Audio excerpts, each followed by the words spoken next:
ओम शांति। 27 जनवरी 2023 बाबा के महावाक्य। मीठे बच्चे, पारस बुद्धि बनने के लिए बाप जो समझाते हैं उसे अच्छी तरह से समझना है। स्वयं में धारणा कर दूसरों को कराना है। प्रश्न: कौन सा एक राज बहुत ही गुह्य, गोपनीय और समझने का है? उत्तर: निराकार बाप सभी का माता पिता कैसे बनते हैं, वह सृष्टि की रचना किस विधि से करते हैं, यह बहुत ही गुह्य और गोपनीय राज है। निराकार बाप माता बिगर सृष्टि तो रच नहीं सकते। कैसे वह शरीर धारण कर उसमें प्रवेश कर उनके मुख से बच्चे एडॉप्ट करते हैं। यह ब्रह्मा पिता भी है तो माता भी है। यह बात बहुत ही समझकर सिमरण करने व स्मृति में रखने की है। गीत: तुम ही हो माता। ओम शांति।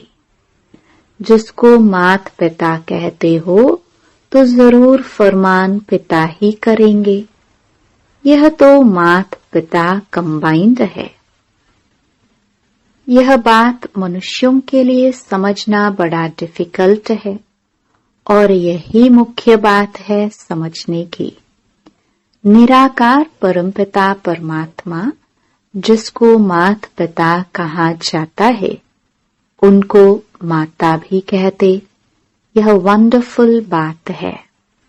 परमपिता परमात्मा मनुष्य सृष्टि रचेगा तो माता जरूर चाहिए।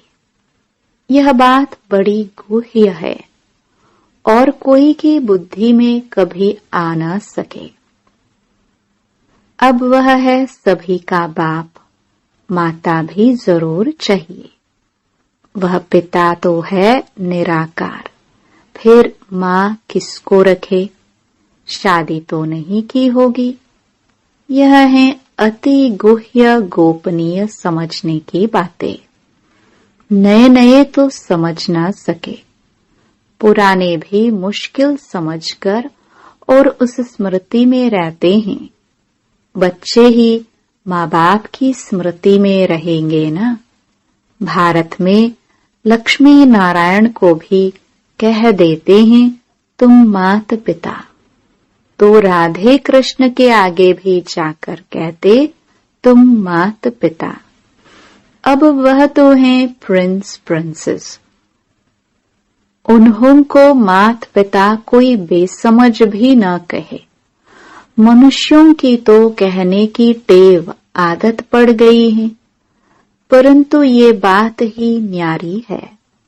लक्ष्मी नारायण को तो उनके बच्चे ही कहेंगे तुम माता पिता। मनुष्य समझते हैं जिसके पास बहुत धन है, महल माड़ियां हैं, वह स्वर्ग में है। उन्हों के बच्चे कहेंगे हमारे माँ बाप के पास बहुत सुख है। जरूर आगे जन्म में कुछ अच्छे कर्म किए हैं। अच्छा, यह जो गाया जाता है तुम माता पिता, परमपिता परमात्मा रचयिता तो एक है। जिसके हम बच्चे हैं वह भी निराकार है। हम आत्माएं भी निराकार हैं, परंतु निराकार फिर सृष्टि कैसे रचते हैं? माता बिगर तो सृष्टि रची नहीं जा सकती। वंडर है सृष्टि रचने का। एक तो परमात्मा रचयिता है नई दुनिया का। पुरानी दुनिया में आकर नई दुनिया रचते हैं, परंतु कैसे रचते हैं? यह बड़ी गुह्य बात है जो निराकार को हम माता पिता कहते हैं। बाप खुद समझाते हैं, मैं बच्चों को एडॉप्ट करता हूँ। पेट से बच्चे निकलने की बात ही नहीं। इतने ढेर बच्चे पेट से कैसे निकलेंगे? तो कहते हैं, मैं इस शरीर को धारण कर इनके मुख द्वारा बच्चे एडॉप्ट करता हूँ। यह ब्रह्मा पिता भी है, मनुष्य सृष्टि रचने वाला, और माता भी है, जिसके मुख से बच्चे एडॉप्ट करता हूँ। इस रीति बच्चों को एडॉप्ट करना यह सिर्फ बाप का काम है। सन्यासी तो कर न सके। उन्होंने हैं जिज्ञासु, फॉलोवर्स, शिष्य। यहाँ तो हुई रचना की बात, तो बाबा इनमें प्रवेश करते। यह है मुख वंशावली, जो कहते हैं तुम मात पिता। तो माता यह सिद्ध हुई, वह बाप इसमें प्रवेश हो रचते हैं। यह बूढ़ा प्रजापिता भी ठहरा, फिर माता भी बूढ़ी ठहरी। बूढ़ी ही चाहिए ना। अब बच्चों को माता पिता को याद करना पड़े। इनकी तो प्रॉपर्टी है नहीं, तुम बनते हो वारिस। इसलिए इनको बाप दादा कहते हैं। तुमको प्रजापिता ब्रह्मा से प्रॉपर्टी नहीं लेनी है। यह दादा ब्रह्मा भी उनसे लेते हैं। इनको दादा भी तो माता भी कहा जाता है, नहीं तो मात पिता कैसे सिद्ध हो? मात पिता बिगर बच्चे कैसे हों? यह बड़ी गुह्य समझने और सिमरन करने की बात है। बाबा आप पिता हो, इस माता द्वारा हमने जन्म लिया है। बरोबर वर्षा भी याद आता है। याद उस बाप को करना है। ज्ञान से तुम समझ भी सकते हो कि कैसे बाप पतित दुनिया में आते हैं। कहते हैं जिसमें प्रवेश करता हूँ, यह हमारा बच्चा भी है, तुम्हारा बाप भी है, और फिर माता भी है। तुम हो गए बच्चे, तो बाप को याद करने से वर्षा मिलता है। माता को याद करने से वर्षा नहीं मिलेगा। निरंतर उस बाप को याद करना है। बाकी इस शरीर को भूलना है। यह ज्ञान की बातें समझने की हैं। बाप पुरानी दुनिया में आकर नई दुनिया रचते हैं। पुरानी को खलास कर देते हैं, नहीं तो कौन खलास करे? गाया भी हुआ है शंकर द्वारा पुरानी दुनिया का विनाश। यह ड्रामा में नूंद है, इसलिए गायन में भी आता है। तुम बच्चे जानते हो, हमारे लिए नई राजधानी बन रही है। विनाश की फुल तैयारियां हैं। तुम इतने ढेर हो, सब राजाई पद पा रहे हो। ऐसे नहीं अंधश्रद्धा से मान लिया है। कोई ने कहा राम की सीता चुराई गई। सत। कोई भी बात न समझो तो समझने की कोशिश करो, नहीं तो बेसमझ के बेसमझ ही रह जाएंगे। भक्ति मार्ग में तो अल्पकाल का सुख मिलता है। उसका फल उस ही जन्म में व दूसरे जन्म में अल्पकाल के लिए मिल जाता है। तीर्थ यात्रा पर जाते हैं, कुछ समय तो पवित्र रहते हैं, पाप नहीं करते, दान पुण्य भी करते हैं। उसको काग विष्ठा के समान सुख कहा जाता है। यह तुम बच्चे ही समझ सकते हो, क्योंकि तुम बंदर से बदल मंदिर लायक बने हो।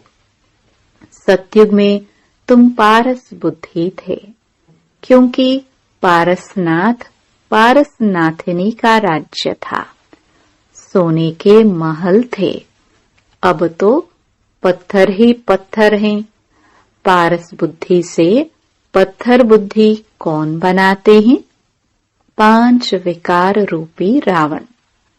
जब सब पत्थर बुद्धि बन पड़ते हैं, तब ही फिर पारस बुद्धि बनाने वाला बाप आते हैं। कितना सहज समझकर समझाते हैं। बीज और झाड़, बाकी डिटेल तो समझाते रहते हैं, समझाते रहेंगे। नक्शल में कहते हैं, बाप को याद करो जिससे वर्षा मिलता है। माता को याद करने की जरूरत नहीं। बाप कहते हैं, बच्चे मुझे याद करो, तो जरूर बच्चों ने माता से जन्म लिया होगा। जन्म लिया बाप से वर्षा लेने के लिए। तो इस माता को भी छोड़ो, सब देहधारियों को छोड़ो, क्योंकि अब वर्षा बाप से लेना है। अब बच्चे समझ गए हैं कि हम आत्मा रूहानी बाप के बच्चे हैं और फिर जिस्मानी माता पिता के भी बच्चे बने हैं। वह बेहद का बाप नई सृष्टि रचते हैं। भारत स्वर्ग था ना, यह लक्ष्मी नारायण स्वर्ग के मालिक थे, अब नहीं है। बेहद का बाप समझाते हैं, तुम हर जन्म में हद का वर्षा लेते आए हो। नरक में तो है ही हद का वर्षा, स्वर्ग में हद का वर्षा नहीं कहेंगे।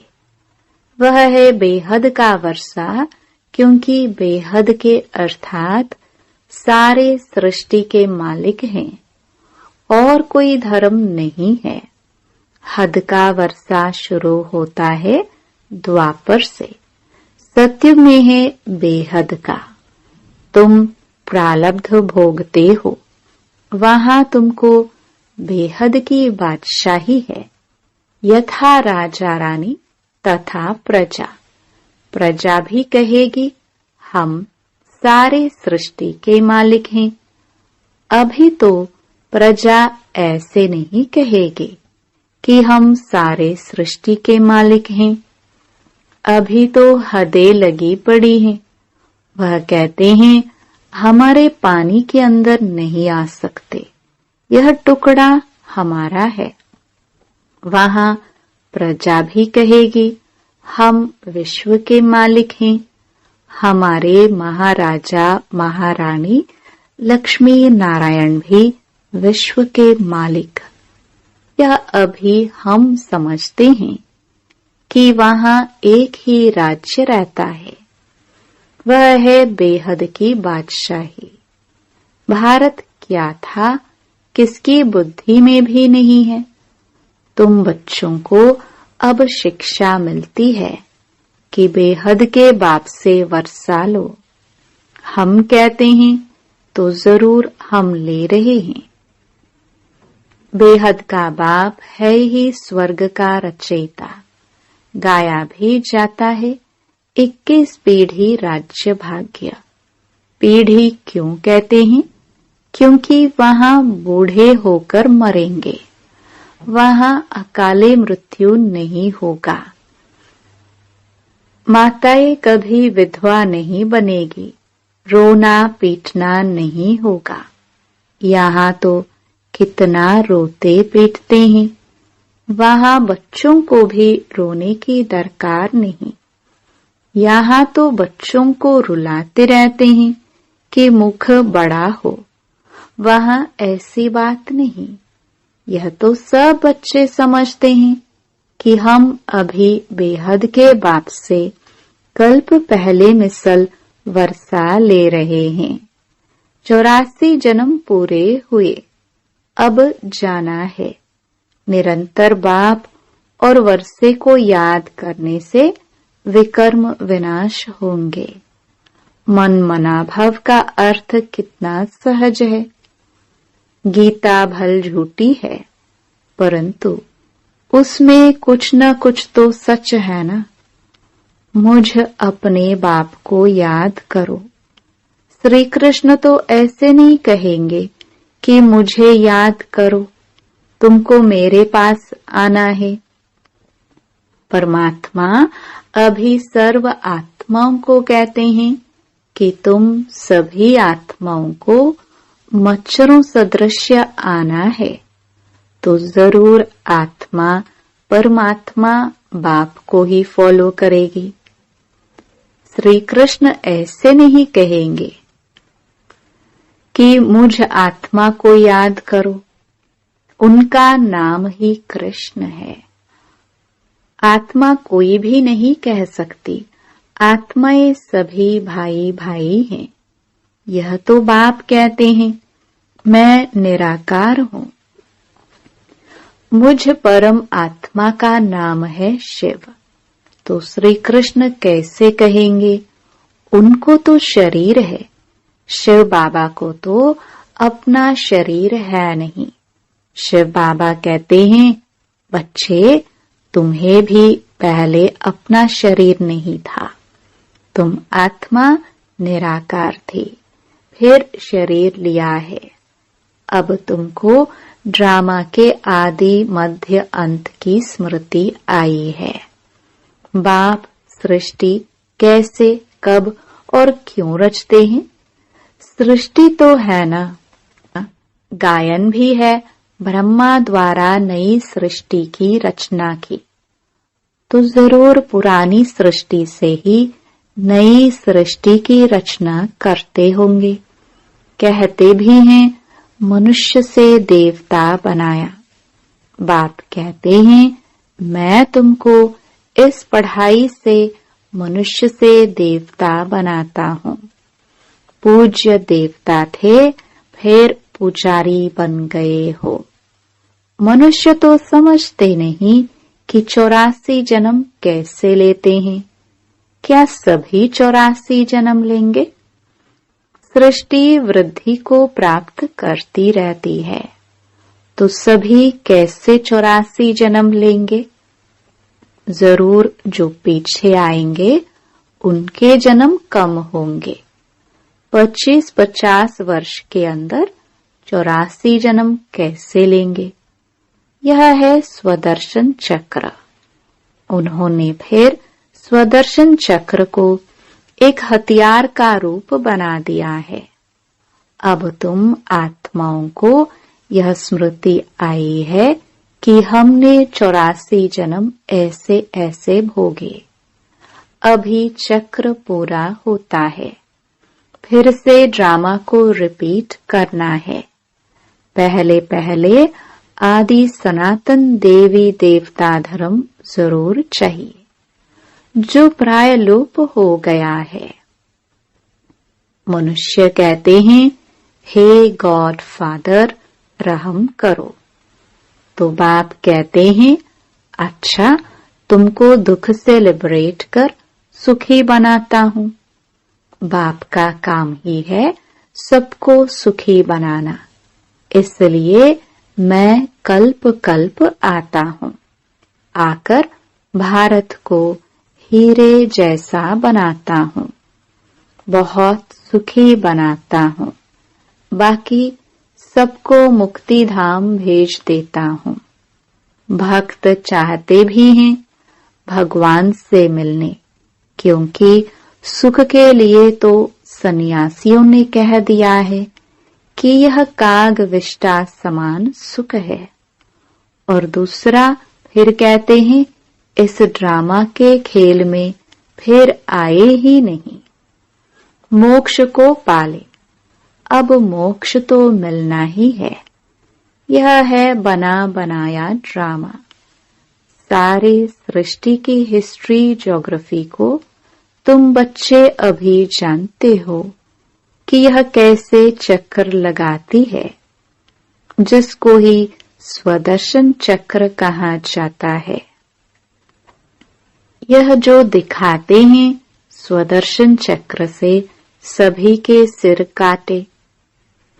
कंस वध का नाटक दिखाते हैं, ऐसे कुछ भी है नहीं। यहाँ हिंसा की बिल्कुल बात ही नहीं। यह तो पढ़ाई है। पढ़ना है, बाप से वर्षा लेना है। बाप से वर्षा लेने के लिए किसको कत्ल करते हैं क्या? वह होता है हद का वर्षा। यह है बेहद के बाप से बेहद का वर्षा लेना। गीता में लड़ाई आदि की कितनी बातें लिख दी हैं, वह तो कुछ भी है नहीं। पांडवों की लड़ाई वास्तव में कोई के साथ है नहीं। यह तो योग बल से बेहद के बाप से तुम बच्चे वर्षा ले रहे हो नई दुनिया के लिए। इसमें लड़ाई की कोई बात नहीं। अच्छा, मीठे मीठे सिखिलते बच्चों प्रति माता पिता बाप दादा का याद प्यार और गुड मॉर्निंग। रूहानी बाप के रूहानी बच्चों को नमस्ते। धारणा के लिए मुख्य सार। पहला, बाप से 21 पीढ़ी का वर्षा लेने के लिए निरंतर बाप और वर्षे को याद करने का पुरुषार्थ करना है। किसी भी देहधारी को याद नहीं करना है। दूसरा, बुद्धि में स्वदर्शन चक्र फिराते रहना है। हम पूज्य थे, फिर पुजारी बने, 84 जन्मों का चक्र पूरा किया, फिर से ड्रामा रिपीट होना है। हमें पुजारी से पूज्य बनना है। यह स्मृति ही स्वदर्शन चक्र है। वरदान, समानता द्वारा समीपता की सीट ले फर्स्ट डिवीजन में आने वाले विजयी रत्न भव। समय की समीपता के साथ साथ अब स्वयं को बाप के समान बनाओ। संकल्प, बोल, कर्म, संस्कार और सेवा सब में बाप जैसे समान बनना, अर्थात समीप आना। हर संकल्प में बाप के साथ का, सहयोग का, स्नेह का अनुभव करो। सदा बाप के साथ और हाथ में हाथ की अनुभूति करो तो फर्स्ट डिवीजन में आ जाएंगे। निरंतर याद और संपूर्ण स्नेह एक बाप से हो तो विजयी माला के विजयी रत्न बन जाएंगे। अभी भी चांस है, टूलेट का बोर्ड नहीं लगा है। स्लोगन, सुखदाता बन अनेक आत्माओं को दुख अशांति से मुक्त करने की सेवा करना ही सुखदेव बनना है। ओम शांति।